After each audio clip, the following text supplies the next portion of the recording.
If You Go Out in the Woods Tonight by King of Madness. Fluttershy hummed to herself as she finished checking on all her animal friends before bed. She had run terribly behind and it was now very late. The sun had long gone down and a nearly starless night had bathed Ponyville in darkness. Fluttershy shivered as a cool breeze passed. This was not her idea of a pleasant night. After seeing to the last of her animals, she made her way to her house, continuing to hum to herself in an effort to calm her nerves. Another cool breeze passed by Fluttershy, ruffling her feathers. The sound of a twig snapping made her jump.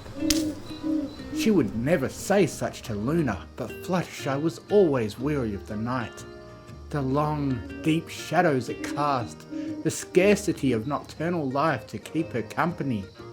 It was all too easy to imagine something was watching you. Something bad.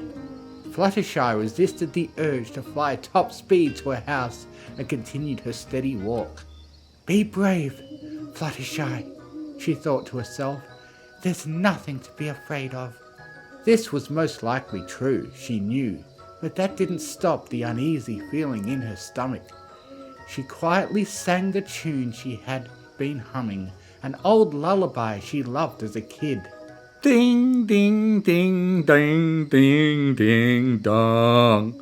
If you go out in the woods today, you're sure for a big surprise. If you go out in the woods today, you better go in disguise. For every bear that ever there was will gather there together, because today's the day the teddy bears have the picnic.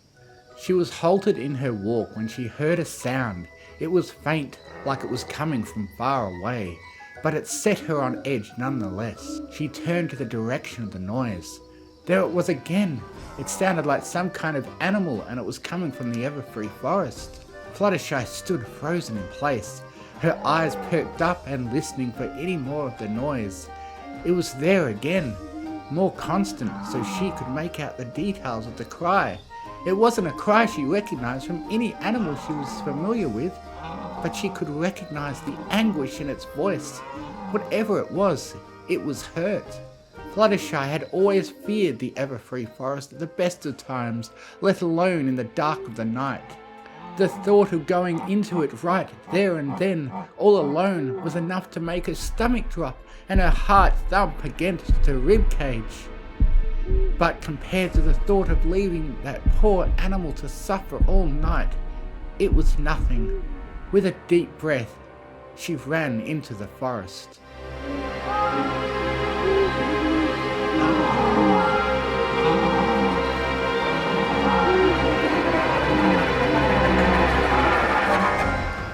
At first, she stayed on the path that she and the others would usually take, but it became clear that the creature's cries were coming from somewhere far off the path.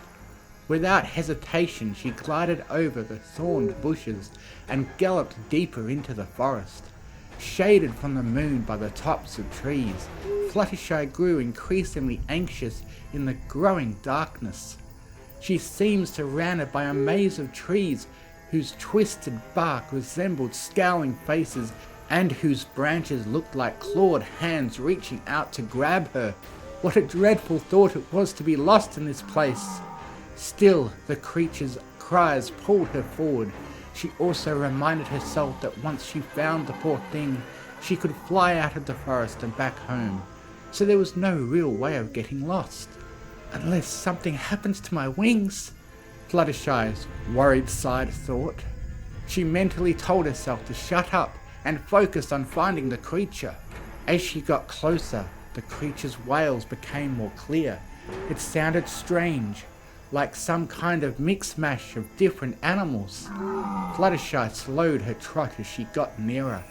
She could pick up hints of different animals and the creatures screaming.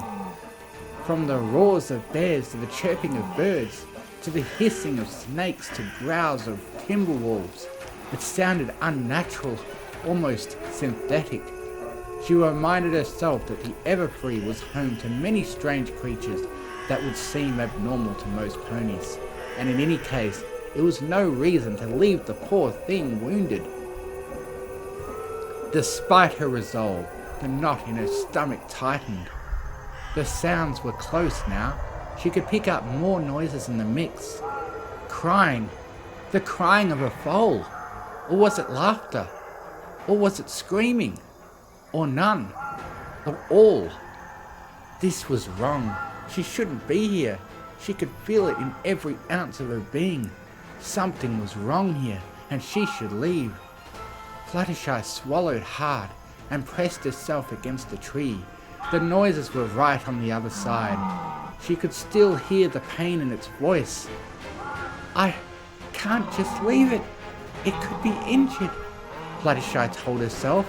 I have to at least look. I have to know. The noises seemed to get louder as she forced herself to slowly move to the side of the tree, preparing for what she was about to see, unknowingly closing her eyes as she faced the source of the noises. With a deep breath, she forced them open. Nothing. She was facing a small clearing in the massive trees, still covered by the canopy of leaves above her. Yet even in darkness, she could see that nothing was there, and what's more, the sound had stopped. Confused, Fluttershy cautiously stepped into the clearing, looking around for where the source of the noise could have gone. There was no sign that anything had been there, animal or pony. The ground seemed undisturbed. Nothing, not a single clue as to what was making those sounds or where it could have gone to. At this point, Fluttershy's drive was gone and she opened her wings to fly the heck out of there. But she froze when she heard humming. Still as a statue, Fluttershy slowly moved her eyes around to find the source of the sudden humming. That's when she realized that she knew the tune. In fact, it was the same one she had been humming just before she ventured into this dreary place.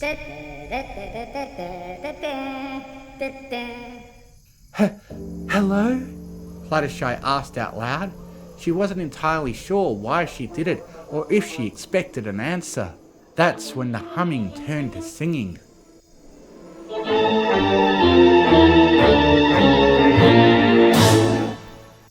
If you go out in the woods tonight, you're in for a big surprise. The voice allowed Fluttershy to finally realize where it was coming from. She slowly looked down and not a second later, the ground opened up. She fell screaming into some kind of tunnel, tumbling and rolling through until she landed on a pile of sharp rocks. Wincing, she opened her eyes to find herself in total darkness. For a while, she could hear only her own heavy breathing and the shuffling of the rocks under her as she tried to get up.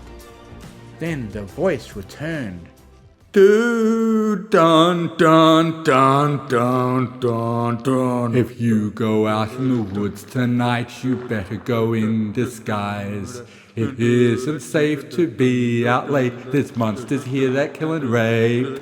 And tonight's the night that you, my dear, made a big mistake.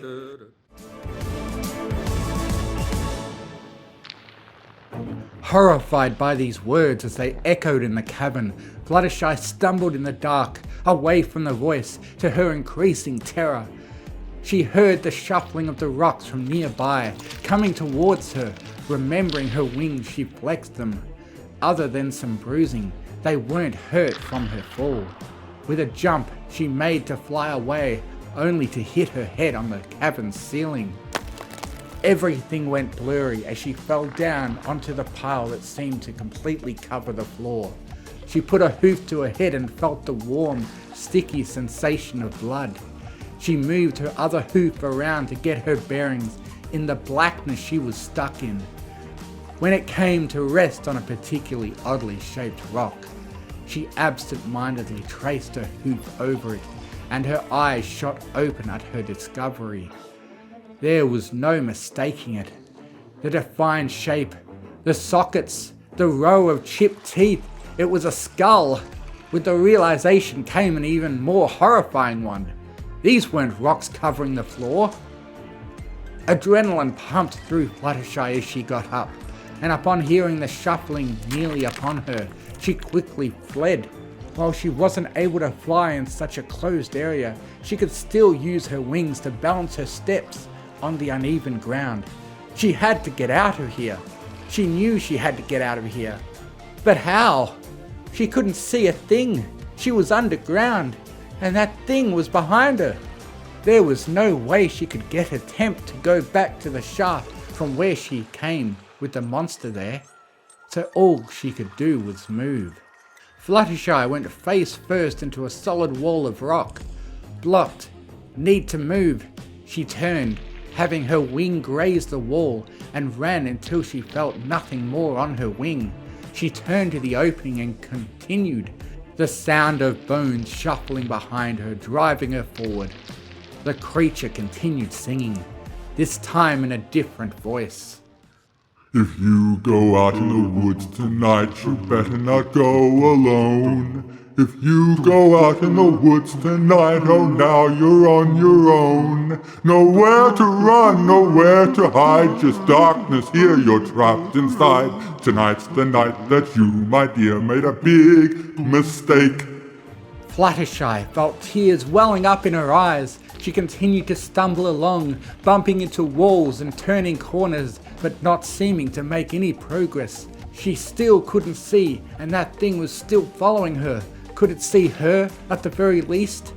It knew where she was, and had no trouble following her.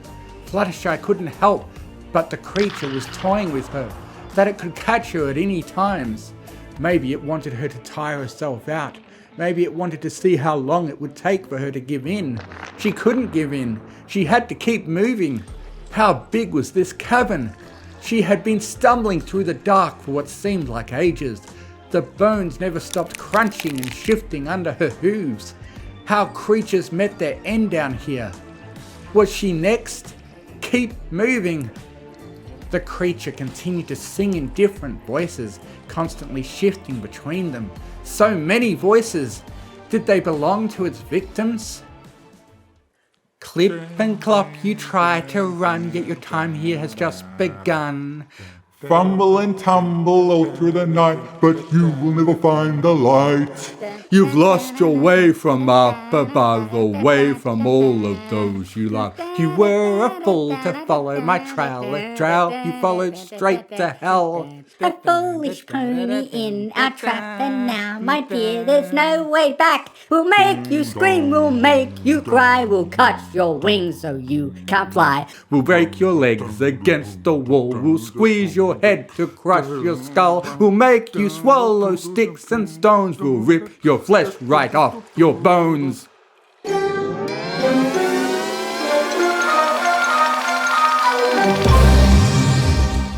On and on the creature sang, the plethora of voices echoing throughout the pitch-black tunnel with every sadistic verse.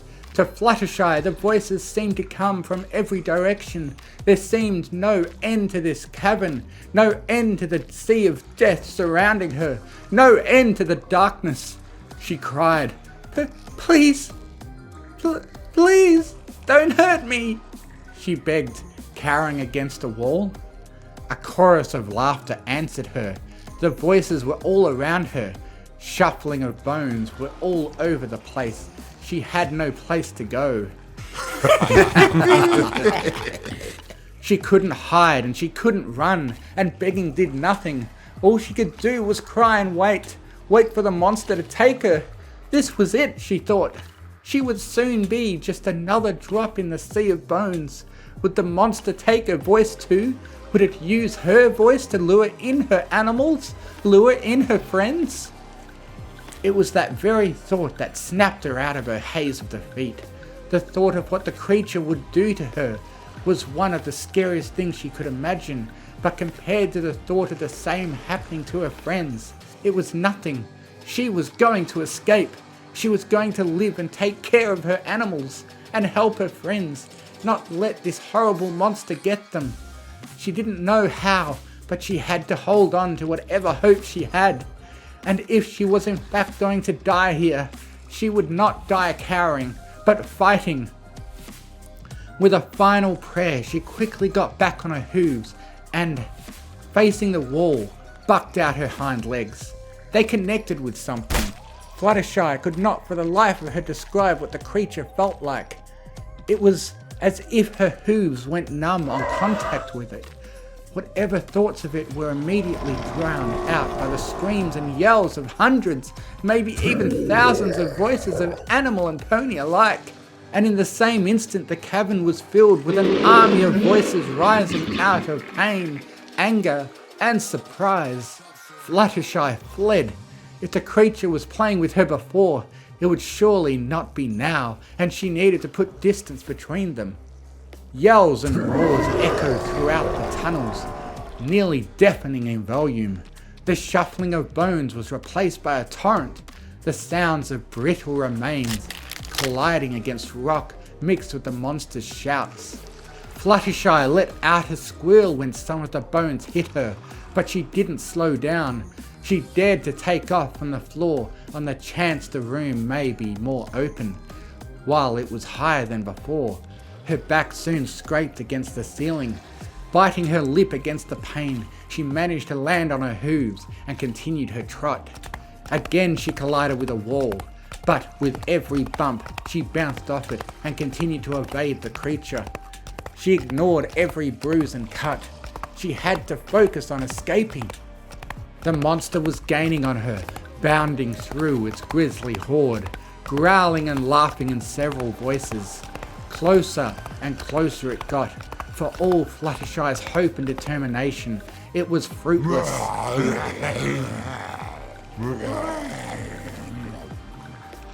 She still couldn't see, nor did she have any idea where she was or how to escape. Her body was aching, her head was pounding, and she was running out of breath. It was right behind her. I tried. In a final act of defiance, she halted her gallop, skidding across the floor and bucked out her hind legs once more. The monster was evidently prepared this time, and while Fluttershy's kick missed, she felt a sharp blow against her abdomen. She went flying through the air and landed hard against what seemed to be a hole in the wall.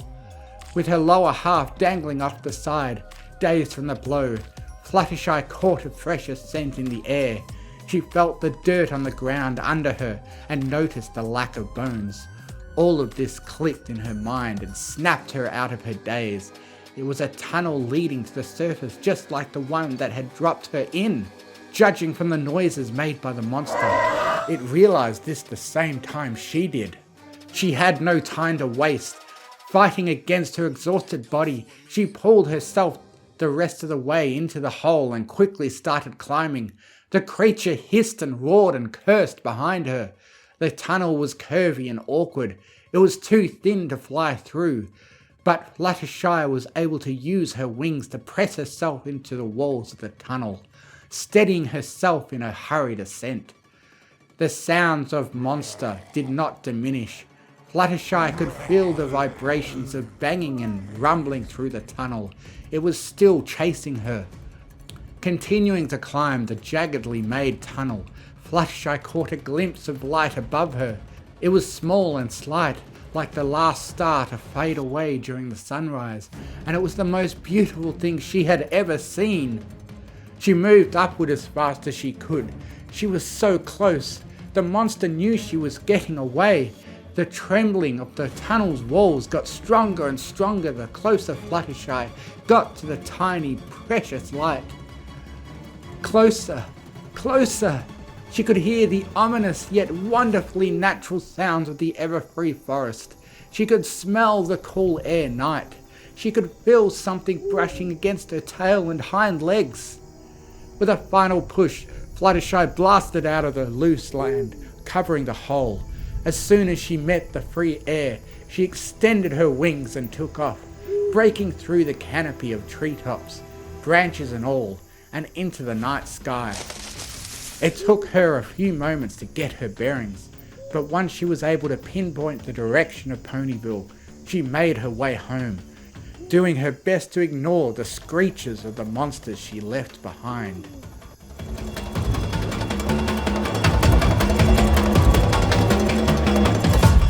Twilight was awoken by a tapping on her window. At first she dismissed it as the wind, but when it continued, she sat up. Rubbing the sleep from her eyes, she lit a candle and looked to the window. Her eyes widened in surprise. Fluttershy? Indeed, the timid Pegasus was flying right outside her window. Confused, Twilight got out of bed and went to the window, opening it to greet her friend. Fluttershy, what are you? The question died on her lips as she got a good look at her. Fluttershy looked absolutely exhausted and shaken. Her mane was a mess. Her eyes were unfocused and she was covered in cuts and bruises. There was some blood on her mouth that Twilight couldn't tell was from a busted lip and internal bleeding. Either way, the Pegasus was in bad shape. Fluttershy, what happened to you? Please come in. Fluttershy crawled to the window, landing on shaky legs. Twilight held her friend steady, grabbing her gently so as not to hurt her. Fluttershy, what happened? Are you okay? Fluttershy looked at Twilight and slowly nodded. Yes, I'm okay. I escaped. Escaped from what? Twilight asked with growing concern. Fluttershy swayed a bit and gulped. Something evil in the Everfree Forest. Twilight nodded and decided Fluttershy wasn't in a good state to answer questions. Alright, Fluttershy, let's get you cleaned up. Then you can get some rest here and tomorrow we'll talk about it. Fluttershy nodded and Twilight guided her to the bathroom. Before they reached it, Fluttershy said one more thing. Don't go out in the woods at night. Twilight nodded, deciding to wait until tomorrow for further explanation. With that, she brought Fluttershy to the bathroom and tended to her wounds. She wasn't even finished before Fluttershy fell asleep.